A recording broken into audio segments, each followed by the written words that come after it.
Ce sont les dernières images du pédiatre Mohamed Maz. Quelques secondes plus tard, l'hôpital Al-Quds, dans lequel il avait continué d'exercer malgré la guerre, était touché par une frappe, faisant au moins 50 morts, parmi lesquels le médecin. Le énième symbole d'une violence qui redouble depuis 10 jours à Alep. Plus de 250 civils, dont 50 enfants, ont déjà perdu la vie.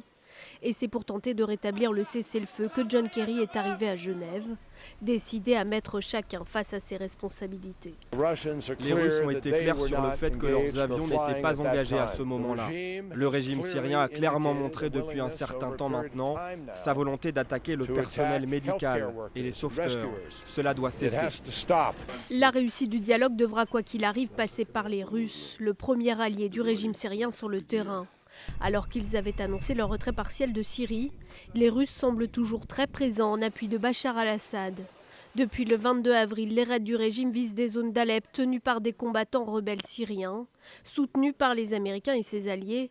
A l'inverse, les Russes considèrent ces groupes comme terroristes, et c'est là le point de tension entre Russes et Américains depuis que Moscou a décidé de soutenir militairement Damas. Il y aurait encore 200 000 civils dans la ville d'Alep.